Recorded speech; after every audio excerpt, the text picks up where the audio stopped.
Okay, Rivka riding the camel. That when Rivka met Yitzchak after being discovered by Eliezer, so she's brought back to him, and we read in Bereshis, it's number 1 on the sheet. That Rivka and her maidens were riding on camels. And they followed the man Eliezer, the servant of Avram. So the servant took Rivka and went. Yitzchak, Rivka's future husband, is coming from a place called Ber L'Chayroi. He's living in the south. And Yitzchak went out to daven, we're told, in the evening, towards evening. And he lifts his eyes, and he sees camels are coming. Rivka lifts her eyes, Yitzchak, and she sees Yitzchak, but tipol ma'ala gamal, and she falls off the camel, or jumps off the camel. And she says to the servant, "Who's that man coming to greet us?" And the servant says, "That's my master." So she took her veil and she covered her face. So we see that Rivka arrives. The first encounter between Yitzchak and Rivka is when she's on the camel and she jumps off to see him. And the camel seems to be a significant player in this event.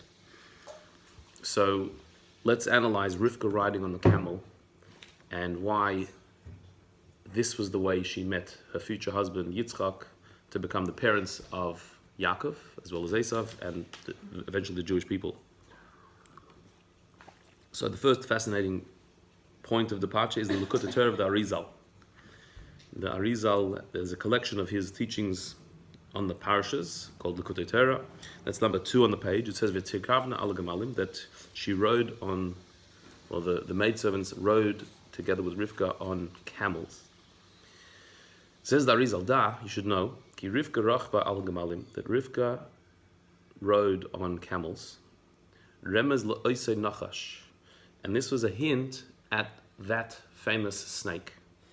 The camel is a hint at the snake. The original snake, the snake from the Gan Eden. Sha'omer Arizal, because our sages say in the Gemara, Shahaya ke'ein gamal, that originally the snake was more similar to a camel. So it says, V'ubos samal v'rachav alav lefates eschava v'hitul bazuma. And the Samach Mem, the Satan, rode on this camel, which was the snake, in order to seduce Chava, the first woman, Eve, v'hitul bazuma, and through that inserted his poison, the poison of the Samach Mem of Satan, into her. Right? So the snake, who we always say is the snake that seduced, well, it wasn't really the snake. It was the snake who was a little more like a camel. And it was the Samach Mem, the Satan, that enclosed himself, rode on the camel, took control of this camel snake in order to seduce Chava. So the snake was an animal like all the other animals. However, it was hijacked, possessed by Satan, and that's how it came to seduce Chava and to inject its poison, its impurity, its contamination, the contamination of Satan into Chava, which gave her eventually Yetzer Hara. So when Rivka rode on a camel, it was to hint at that camel, the snake that was like a camel. Ata rachva alav. Now she's riding on the camel. She's the one in control. She's the one who is steering the camel, which is the snake. Al derech ani v'roichav al chamor, like it says about Mashiach, that he will be a poor man riding on a donkey. La'akafya leila tuchasoi, and it says, I believe in the Zohar, to subjugate the donkey underneath him. Donkey, in Chassidus explained as chamor, chumrius, which is physicality. The Mashiach riding on a donkey means to subjugate physicality underneath himself. So Rivka riding on the camel is that the Nachash, the snake, has been overpowered by her. She has control over it. So says the Arizal about Rivka riding on the camel. Now,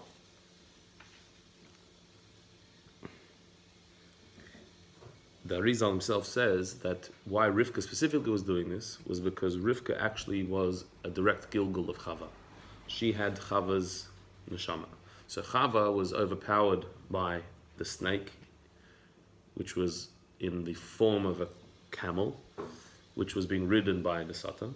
So Rivka, who is Chava's Gilgul, is now riding the camel. I'm in control now, making a tikkun for having been controlled by the snake. Now, how do we get from a snake to a camel? So we know if you look at number 3 in Bereshis, it says Vayomer Hashem Elokim el Nachash. After the sin, Hashem says to the snake, Ki asisa zois, because you did that, Or atam ekol behema v'kol chayis asada, you are cursed more than all of the animals and all the animals of the field. Al gechoin chatelech v'afar toichel kol kibyechayecha. You'll go on your belly and you'll eat dust all the days of your life. Pirush Rashi, what does Rashi say on that? Al gechoin chatelech, that you'll go on your belly, meaning you didn't until now. Until now, the snake didn't go on its belly. Raglaim hayulon, that the snake had legs originally, but the legs were cut off. So the original snake did have legs, and those legs were cut off when it sinned. So there's a Medrash, Pirkei Rebbe says that actually compares him to a camel, that the snake was more like a large snake with legs. You could ride on it like you ride on a camel. And so that was the original form of the snake that the Samach Mem, the Satan, rode upon in order to, in other words, he controlled it, he spoke through the snake, which was a wily, wise animal, and that's what convinced Chava to sin. So now Rivka, who is Chava's neshama, is riding on a camel to show Yitzchak that she has conquered. She's reversed the process. The snake is under control. So there's a lot of mysteries here. Why the snake originally had legs and the legs were cut off. Sounds like a dance. Yeah. And Camel such a clever animal like the snake was? Camels are not known to be so clever. The snake was clever. So the cleverness of the snake, that it was given this cleverness, but it was used by the Samach Mem. Doesn't seem that it still has the cleverness. I don't know, snakes are particularly clever. So it doesn't have the cleverness anymore, doesn't have the legs anymore. It originally did. Where are they now? What happened to the legs of the snake? What happened to its wisdom, its cleverness, its wiliness? Where did all this go? So let's go further into this. Looking further along in the story, we know that Rivka had a very central role in the buildings of Klal Yisrael, particularly in the fact that she mothered the twins, Yaakov and Esav. And while Yitzchak wanted to give his blessing to Esav, Rivka knew the blessing should go to Yaakov. But she never seemed to just tell this straight to Yitzchak. Instead, she got Yaakov to dress up as Esav and to steal the blessings. So, why did she do it? Why did she do it? Why did she do it that way? So we know that in the exchange, when Yaakov is saying to Rivka, you want me to steal the blessings, that maybe my father will curse me, not bless me. He might find out. So she says to him, Alai kilalas chabani, that your curse is on me. Not sure how that's a comfort to to Yaakov. The curse will be mine. I'll be cursed instead of you. Sounds like a Yiddish mama. I'll take the blame. Yeah. Don't worry, it's my problem. How's that going to help? So the Arizal, also in the Torah Pashas, told us he has a fascinating explanation to Allah Kilas Chabani. What does it mean that Rivka says, "I'll take the curse"? The curse is on me. You should know ki Rivka Gilgul Chava, because Rivka was a Gilgul of Chava, which is a reincarnation of Chava. Ubavura niskala Adam shehu Yaakov, and it was because of her that Adam was cursed, and Adam is Yaakov, or Yaakov is Adam. The shufra de Yaakov means shufra de Adam. It says in the Gemara even that the face of Yaakov, his beauty, his looks, he looked exactly like Adam Rishon, which in the Zohar says because he was a tikkun of Adam Rishon, a correction, just like Adam was the father of all of mankind, Yaakov was the father of the Jewish people, and so he was a tikkun of Adam. He was the same neshama. So if Rivka is a Gilgul of Chava and Yaakov is a Gilgul of Adam, so now they needed to team up. Rivka and Yaakov needed to team up that he should listen to her, but to do the right thing, a good thing this time.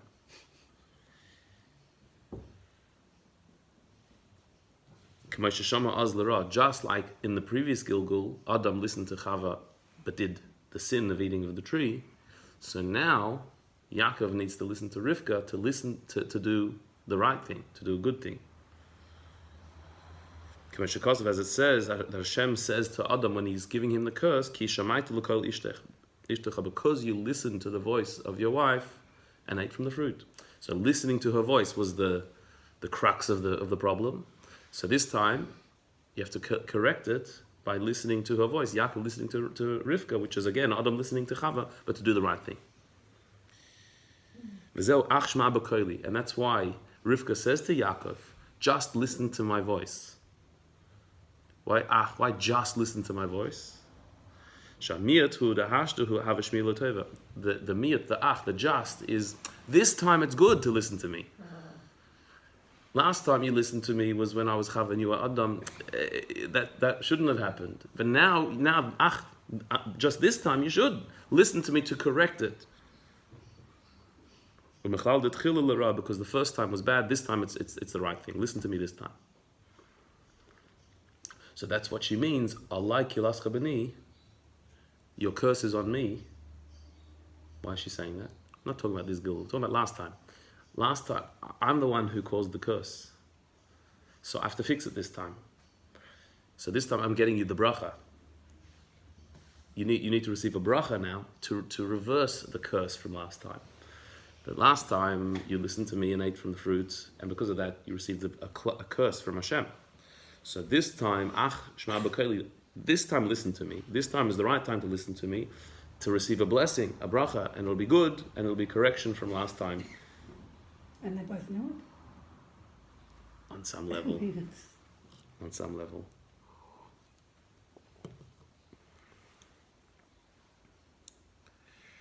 So,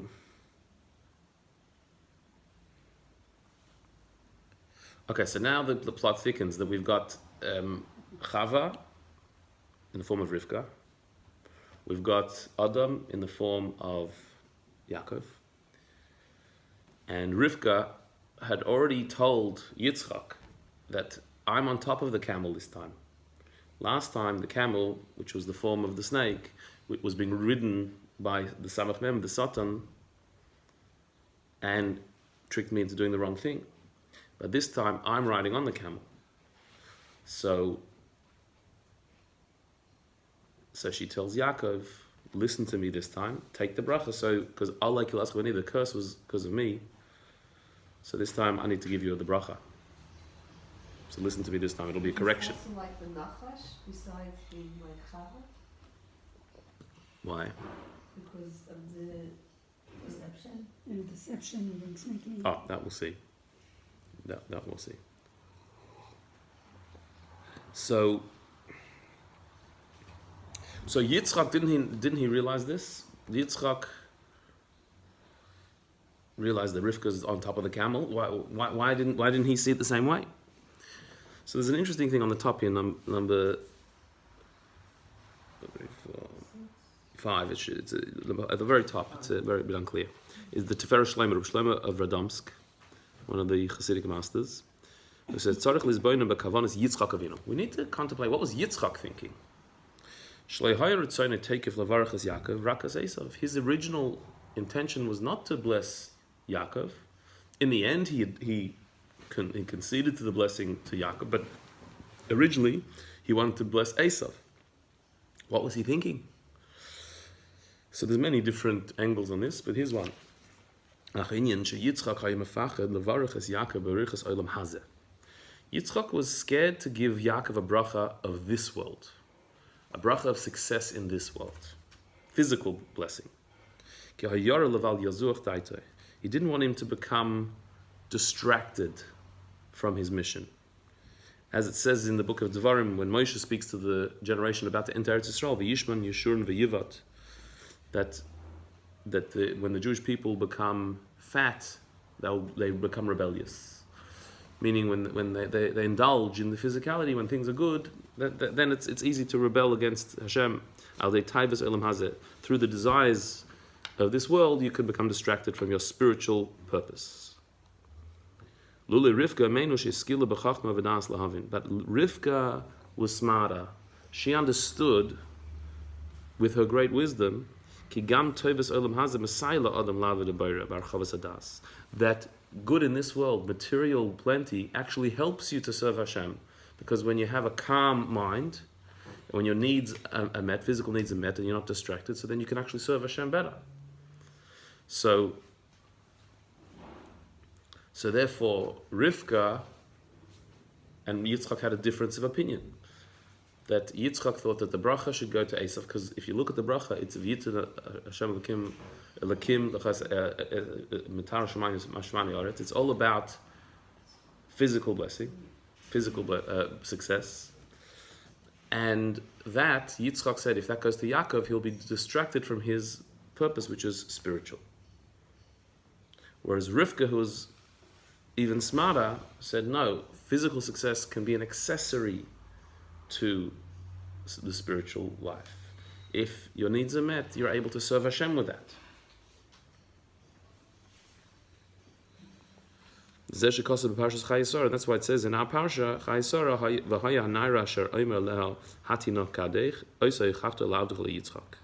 that's why Eliezer, the servant of Avram, trying to find the shidduch for Yitzchak, he says that the girl that I ask her for some water and she gives me water and to the camels, that's the one. That's the one that you've set aside, that Hashem has set aside for Yitzchak. Pirush, what it really means is Tia Heichacha Visnagdus Limidasa Shel Yitzchak. Heichacha means to set aside, but it also could mean to tell off. Like Teichacha, to tell off, to rebuke. That the one who has this attribute of chesed, of kindness, will be the one that can be a rebuke, an opposing force. The opposite of Yitzchak, who was pachad, who was the attribute of fear, of gevura.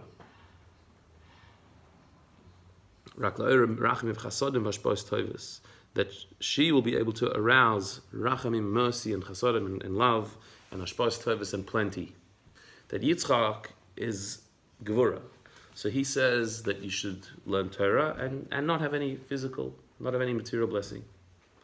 Whereas Rivka says, no, have blessing, have physical as well. And you can use that to serve Hashem. She's the opposite. She's chesed, not gevura. And so Eliezer says that's what Yitzchak needs, the opposite. So while Yitzchak thought that Yaakov shouldn't have physical brachas, Rivka said no, he should have it.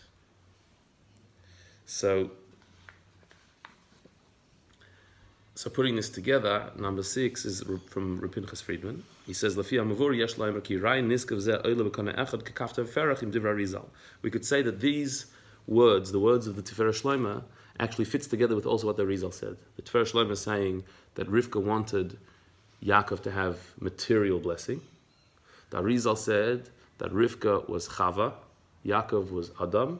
Rivka was trying to make a tikkun of the sin that she caused, the klala that she brought upon Adam. Rivka is the Gilgul Chava shechtias Adam Rishon. Rivka was the Gilgul of Chava who made Adam sin. V'garma b'kach la'er alav midas hadin, and that aroused upon Adam the attribute of justice, of harshness, of judgment. Sheneskalu b'mid parnasasei. He was cursed that his parnasa is going to be limited. That you're going to, by the sweat of your brow, you're going to eat bread. So it's particularly material blessing that was withheld from Adam, that it's not going to come easy to you. So Hashem gave the mission to Rivka, the reincarnation of Chava, to correct this by sweetening the judgment, the harshness of Yitzchak. Yitzchak did not want to give the blessings of this world to Yaakov. That was his harshness, that was his din, his gevura. Her mission was to reverse that, to be the hoichacha, the rebuke, the counter voice against Yitzchak and his judgment, that Yaakov should indeed receive the blessings of this world. And the blessings are physical blessings that Hashem should give you: the dew of the heaven, the fat of the earth, and plenty of grain and wine. So particularly that bracha was the one that Rivka wanted Yaakov to receive, because that's the bracha that he was taken away. That was the klala that you're going to have limited parnasa. It's going to be hard for you to make a living.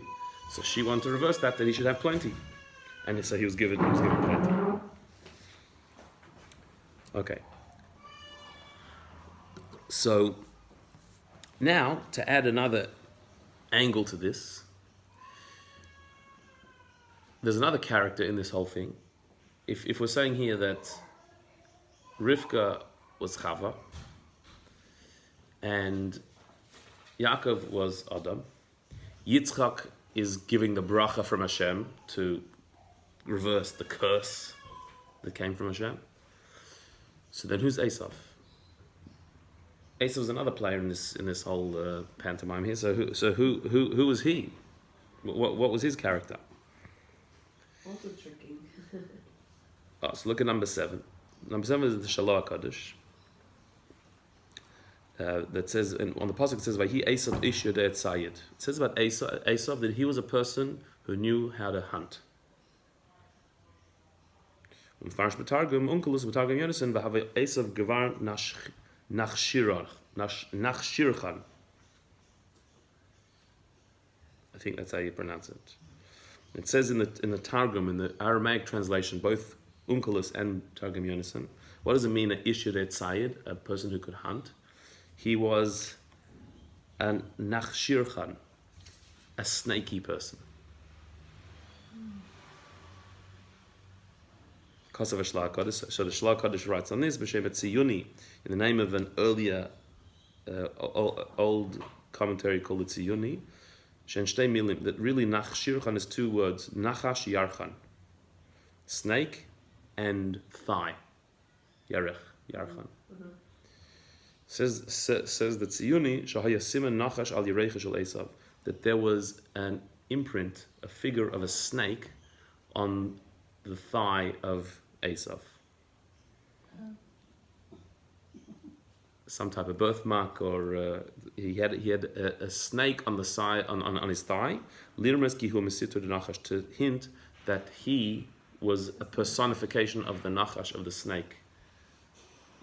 And so when it says Ish Yodei Tzayid, that he was a hunter, it means he was a tricker like the snake was.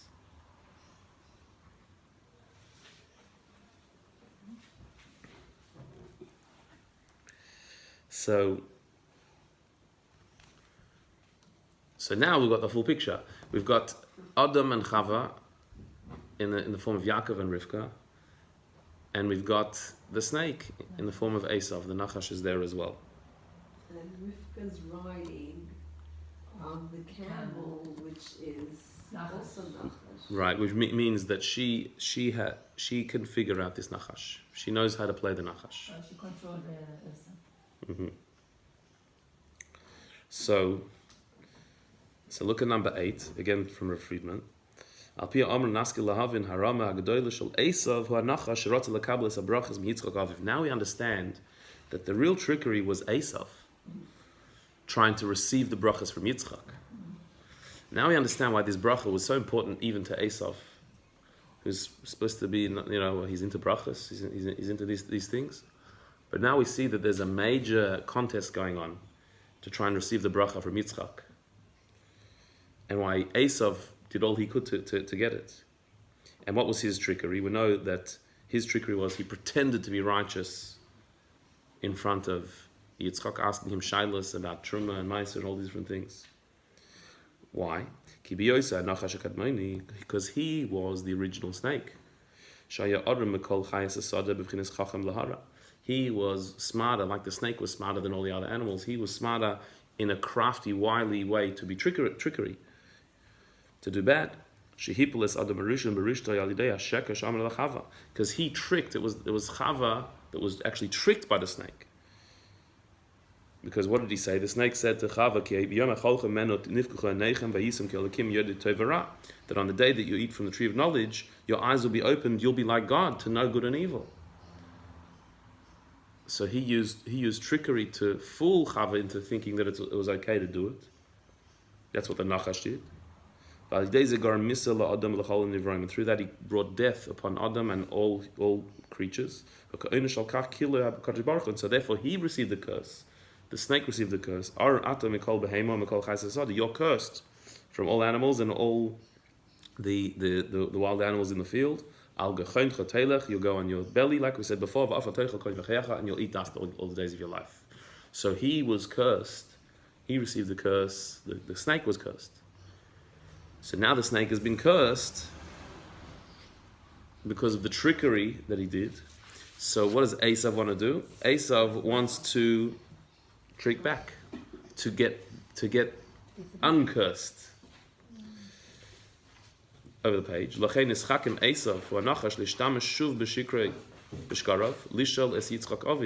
So now, again, Esav, who is the snake, is again using his falsehood and his trickery to ask Yitzchak his questions. So he'd ask his father, how do you take Meiser from salt and from straw? Meiser is tithes that you take from your crops. But he was asking even more. What about salt? I want to take a tithe from salt to give to the poor, and from straw. So he's pretending to be extra holy and extra righteous. This is just the Nachash all over again, being sneaky to try and get the brachas. So Yitzchak should think that he's very careful with his mitzvahs. He's trying to do the right thing. So he should receive the brachas. And by doing this, he would trick Hashem himself, as it were. He would outsmart Hashem. Hashem cursed the snake, but Esav knew, if I receive the brachas from Yitzchak, so then that bracha reverses the curse. I have a bracha, not a klala. That's why it says in the Zohar,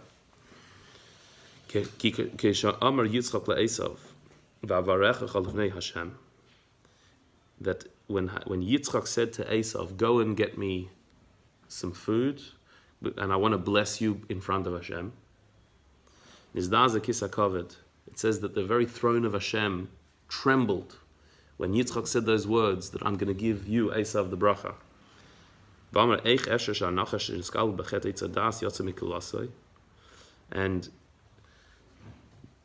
And it was said in the heavens, how is it possible that the snake that was cursed in the sin of the Eitz Hadas is now going to be blessed and lose its curse?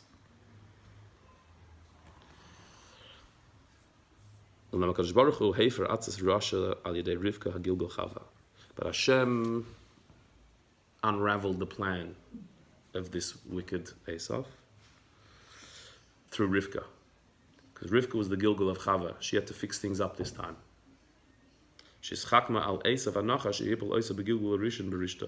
That she outsmarted Esav, who was the snake, who in the first Gilgal tricked her. Yaakov Gilgal Adam Rishon Yakablas Brachas, and she's the one who achieved that Yaakov, who was the reincarnation of Adam, he should receive the brachas. That Adam's curse should start to be reversed, but Esav, which is the Nachash, he can keep it. He can keep the curse.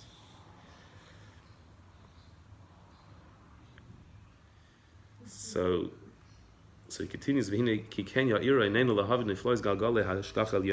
So from here, our eyes are illuminated to see the wonders of the wheels of Hashgacha, of the divine plan coming to fruition.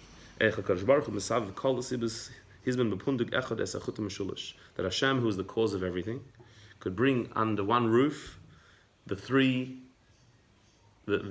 three souls. Rivka, Imenu, Gilgal, Chava. You have Rivka, our mother, who was the reincarnation of Chava. Yaakov Avinu, Gilgal, Adam Rishon. Yaakov Avinu, who was Adam Rishon. Esav Arashu, who Nachash Kadmoni, and Esav, the wicked, who is the original snake. Shekvar Nifkush Yachad Gilgal Rishon. And these three have already met once before in their first incarnation. And that time the snake was victorious, bringing Adam and Chava under his trap through his trickery.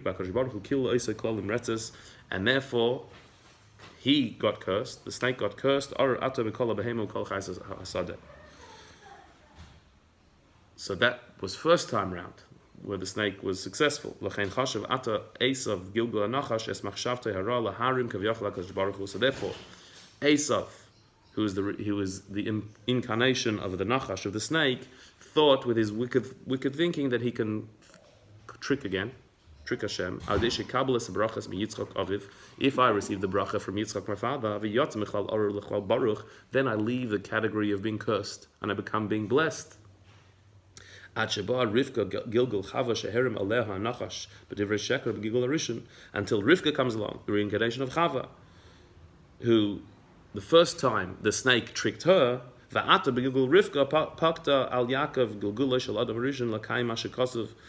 time, in this Gilgul, in the form of Rivka, she tells Yaakov, who is Adam, that you need to fulfill what it says in Tehillim, that if you're dealing with a twisted person, you have to be twisted. You have to play trickery in order to receive the blessing from Yitzchak.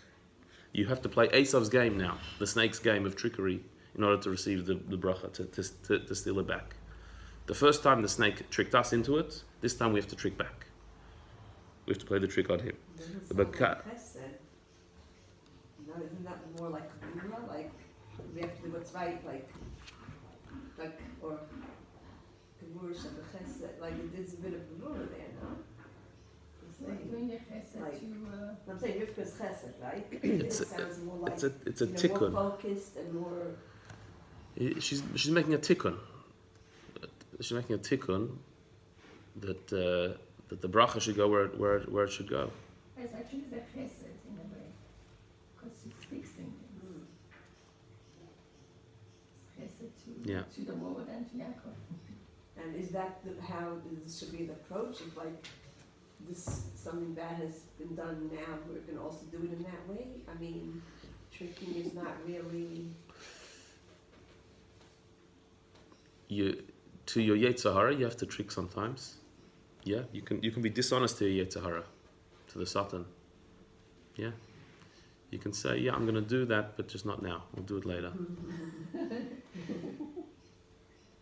Even though you have no intention of doing it. That you can do. Like it says about Paroi, that they say we're going for 3 days into the desert. To Paroi you can say that.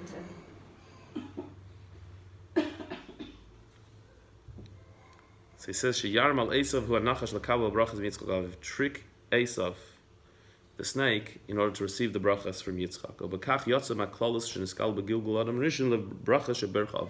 And by that, Yaakov was able to leave the status of being cursed from his previous reincarnation of Adam to be blessed. The bracha from Yitzchak was the blessing.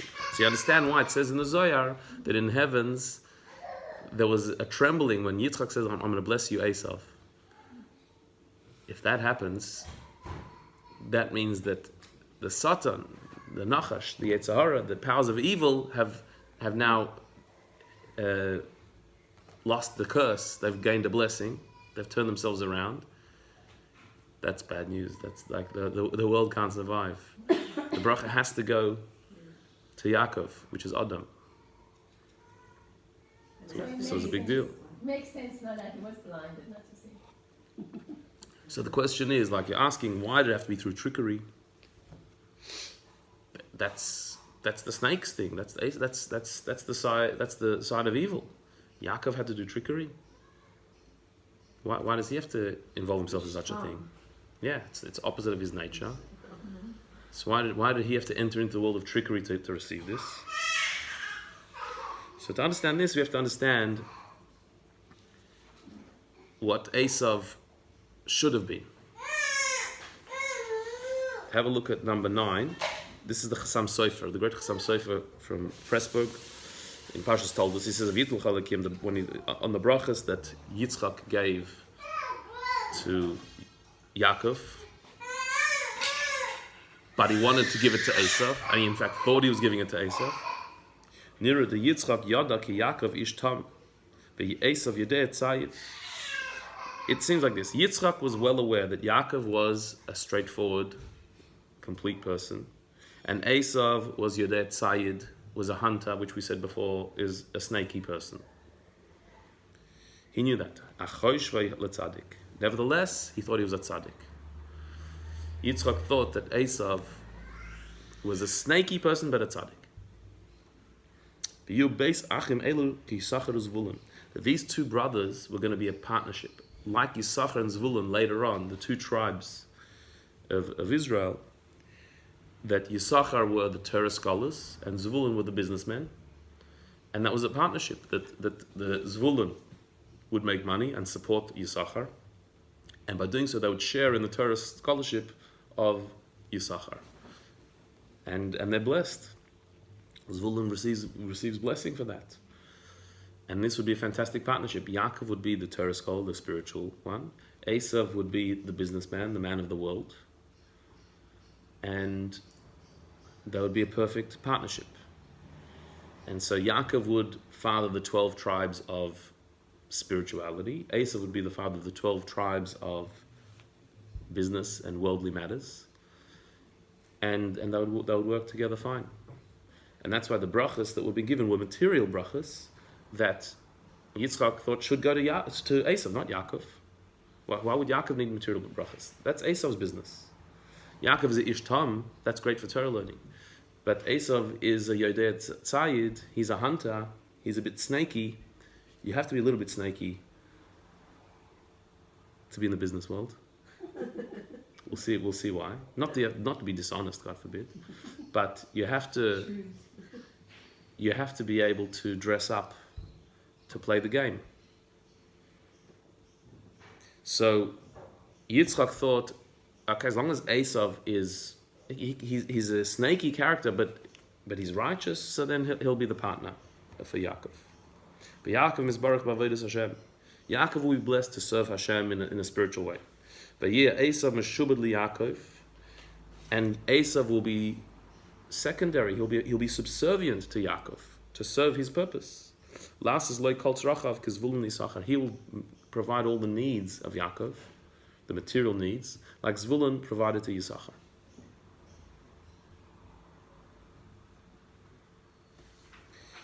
So that was how Yitzchak saw it, and that was because Yitzchak didn't see the reality of Esav. That even though that was the potential, and that was the plan, and that could have been amazing, but Esav was not living up to that. His snakiness was for evil, not for good, and therefore it couldn't work this way. Rivka, on the other hand, she knew that, she saw that. The Rebbe explains this slightly differently in the Kutei Sichos, Chelek Chaf, in volume 20 on Parshas Toldus.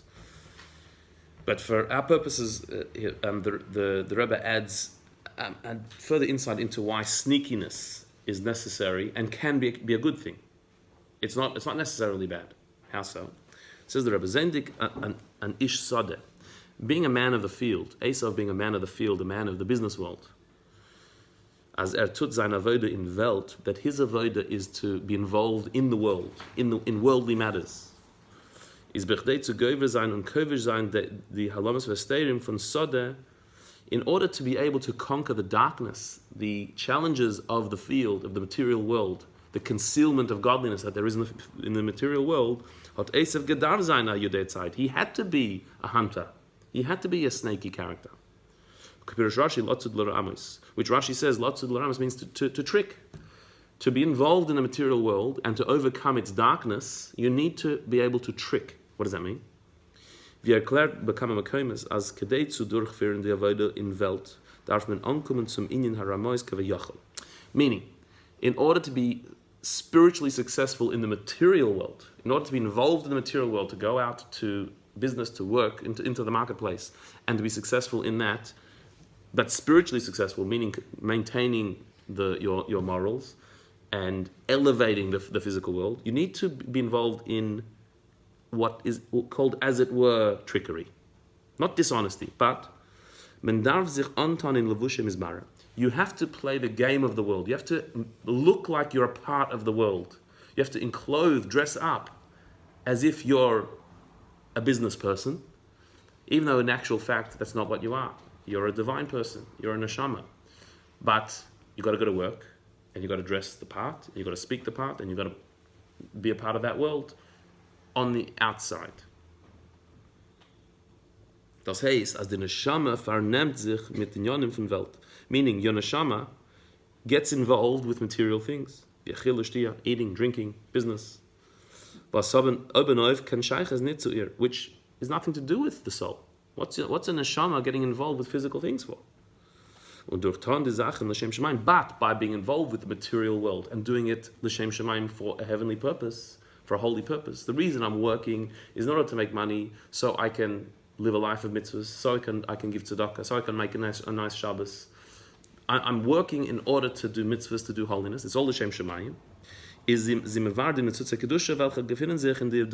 You elevate the spiritual potential that is in the physical world, but you have to do that by tricking, by dressing up as a part of the physical world. So it looks like you're going to work like everybody else is going to work, just to make money. That's what it looks like. And the way you act and talk, it looks like you're just involved in the material world. But that's just a facade. That's what you're dressed as. Your intention in being involved in the physical world is to elevate it to holiness. So therefore, Esav was created with the nature of Yudei Tzayid, of being a trickery type, of being a nachash type. Because that's what you got to be involved with the physical world. If you're sitting and learning Torah all day, so then you could be true to yourself. You don't have to pretend I'm a neshama dressed up in materialism. I'm just a neshama. But when you have to go to work, so then you're a neshama that has to dress up as if you're a material person, and you have to be involved in all those material things. But really, you're just playing the game in order to utilize all that for holiness. So Esav's purpose was to be the one who would go out and work to support Yaakov's world, the world of Torah. So he had to be a Yudei Tzayid. He had to be able to play the game. That's what he should have been. That's what Yitzchak hoped he was, and that's what Rivka knew he wasn't. That his snakiness was like the original snake, to do evil. So how could it have been any different if indeed Esav was the personification of the snake? So isn't the snake all bad?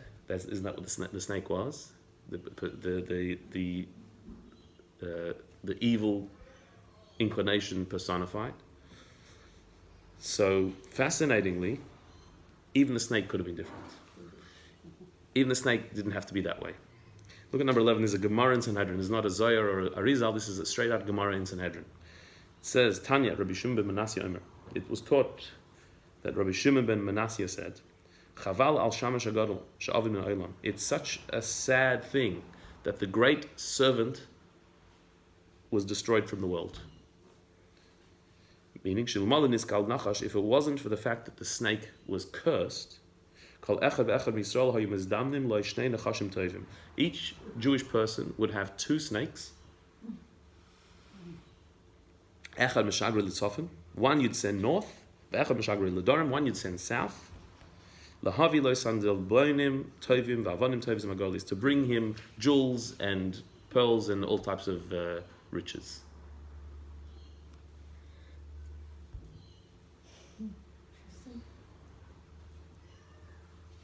What does that mean? So we can understand that originally the snake had legs. Meaning what?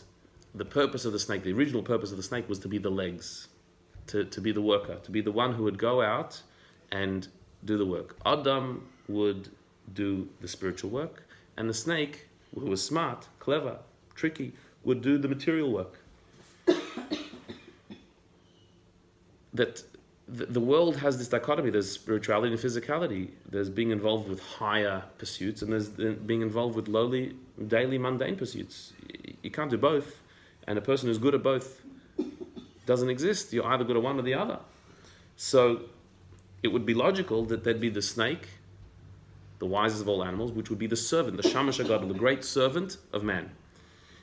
Send one north, one south. They'd gather all the jewels for you, all the riches, and bring it to Adam. But instead, the Satan came and enclosed itself in the snake and tricked Chava to do the wrong thing, to eat from the tree of knowledge. And so that trickery, that snake nature was corrupted, was used for bad. So therefore, its legs were cut off. It lost the role that it could have played as a partner to Adam. It was kicked away. It lost its legs.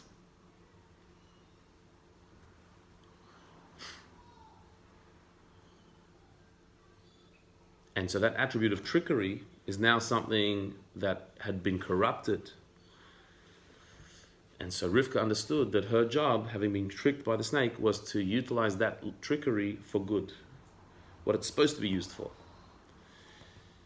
That Esav could have been the correction of the snake, that Esav could have been the partner to Yaakov, to use his wily nature to be a good businessman, not dishonest, an honest businessman. The dishonesty is that I'm not really a businessman. I'm really a holy man. I'm just supporting holiness. That's why I'm involved with the material world. That's where the trickery should have been used. To make it look like you're just a person of the world, whereas really you're a person with a higher purpose to serve something higher. That's how Esav could have been the partner of Yaakov, which was what the snake should have been, the Shamash HaGadol. And Yitzchak was hoping that just like Rivka is a tikkun of Chava, and Yaakov is a tikkun of Adam, so Esav should be a tikkun of the snake. But Esav wasn't up to that. It says, in the future, Esav will join Yaakov and be partner again. But in the meantime, not. So Rivka understood that Yaakov has to take on both roles. He has to be the holy one sitting in the tents of Torah, and he also has to go out to business. That he has to take on the big day Esav. He has to dress up as Esav as well, because Esav isn't up to the role. So it had to happen through dressing up as Esav. It had to happen through trickery, because Yitzchak had to see that Yaakov can take on that other role.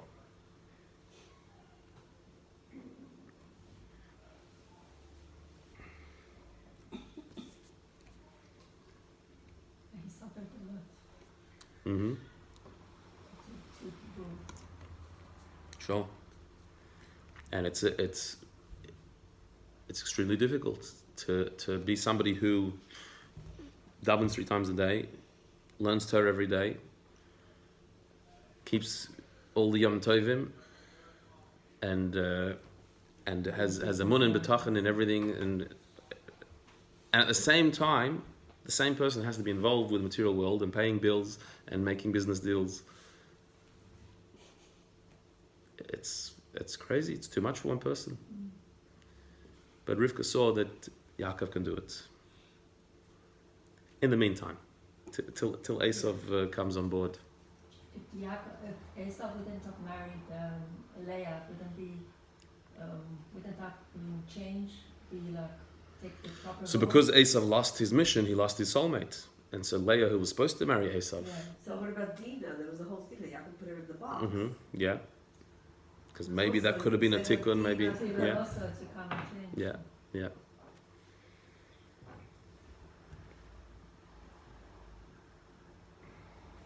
Okay. So in conclusion, look at number 12. Back to Rabbi Friedman. With this we can understand what Hashem said to the snake. That it says that after the snake sinned, it says that now between man and the snake there's going to be problems always. He is going to try and squash your head and you're going to try and bite his ankle. Meaning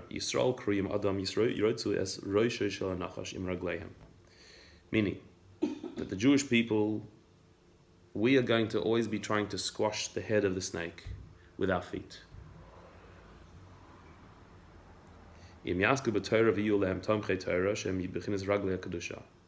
So if we learn Torah and we support Torah, we have both roles, the Yaakov and the Esav, the Yisachar and the Zvulun, which was Adam and the snake was supposed to be. So if we do both, by learning Torah as well as supporting Torah, working in the world like Esav was supposed to do, and that should be an accessory to support the spiritual life of Torah mitzvahs.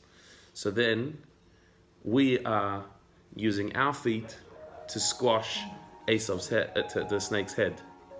The snake is the head of trickery, the chachma of the snake. We're using our feet, the feet to support our head, our Torah. So our feet, we're squashing his head. So, because we are replacing his job. He was supposed to have the feet. Remember, the snake had feet originally. He was the feet that was supposed to support Torah. We're doing that for him. So therefore, our feet are squashing his head. But you, snake, will always be trying to bite the heels of the Jewish people. If you're able to bite the heel, you'll be able to be overpowering over the Jewish people.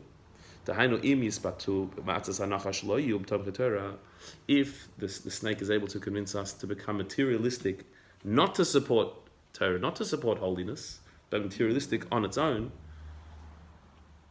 then the snake is winning. So we're stepping on his head, but he's biting our heel.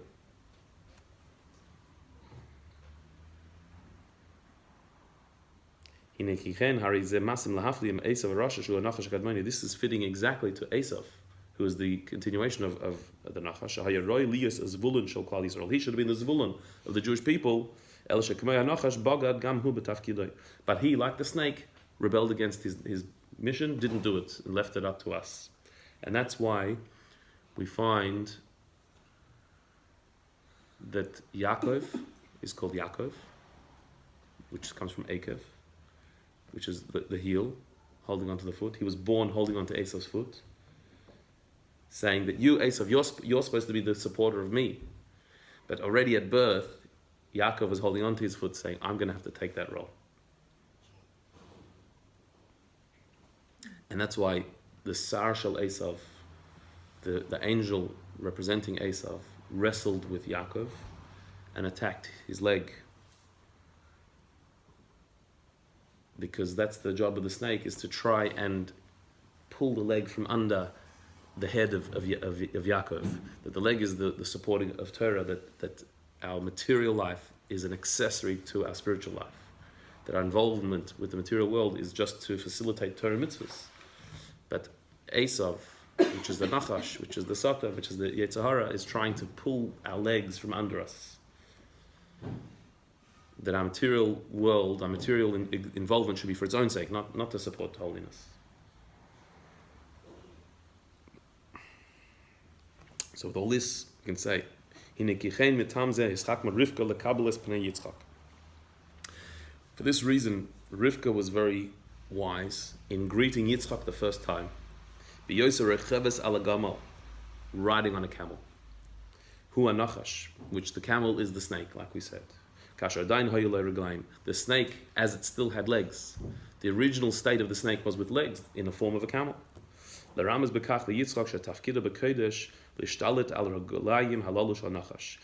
what Rivka was telling Yitzchak is, my holy mission is to override these feet, these legs, the legs of the snake. Originally, the snake was given legs to be the servant of Adam, to bring the material needs to Adam who's living a spiritual life. That was what the snake was supposed to be. But because the snake rebelled, didn't do its job, instead used its craftiness in order to fool Chava to eat from the tree and to do the wrong thing. So our job, my job as Chava, is to take back control over these legs. That the legs should be supporting holiness, not the opposite. And that's why Rivka's mission was to make sure that Yaakov should receive the brachas, not Esav. Because Esav is doing the same thing as the snake, using his wildness, his craftiness for evil, not for good. He's not serving holiness. So therefore, my job as Rivka is to make sure that Yaakov receives the brachas, that Yaakov, who is Adam, his klala, his curse should be reversed into a bracha. Allah kilascha bani, that me, Chava, Rivka says, I was Chava. The curse was from me because I listened to the snake, because the snake didn't do what it was supposed to do. So this time, you left to listen to me, Yaakov, and take the bracha. So the bracha of Adam should be victorious in the end. And therefore, by doing that, we establish the Jewish people with both missions, the mission of learning Torah, the spiritual mission, as well as doing the business, being involved in the material world that will support Torah. Yisachar and Zvulun, who are two tribes of Israel. And in fact, every one of us, in a way, has to do both roles. That we have to have our spiritual life, our commitment to Torah and mitzvahs, and which is completely otherworldly, beyond this world. But we also have to be involved with this world to facilitate and feed and function and support our spiritual life. But she got off the camel. Yeah. You said she met him on the camel, but she actually got off it before she met him. True. Sorry. So you could say that was an act of showing that she's moved away from the camel. She's conquered it. She's ridden it, and she can get off it now. That she's beaten it. She's conquered the nachash. Meaning there'll be a time that Yeah. when we finish this mission. Correct. Yeah. That there's riding it, and then Because as soon as she saw the Sadiq, which is Mashiach probably, then he's going to need that to ride on the camel. And it had to be through trickery. She couldn't tell Yitzchak. correct, because now the trickery was supposed to be the snake or Esav, to use that, not to be dishonest, to be involved in the world in a way where that's not your real intention. Your real intention is something else, is a higher intention. That was supposed to be the realm of the snake in a holy way, and Esav in a holy way. But they didn't do it. So now we have to use it for holiness. So you have to dress up as Esav. You're not really Esav, you have to dress up as Esav. Actually, he got the clothes of Esav. The clothes of Esav was Yaakov taking on that both mission. That one. Sorry.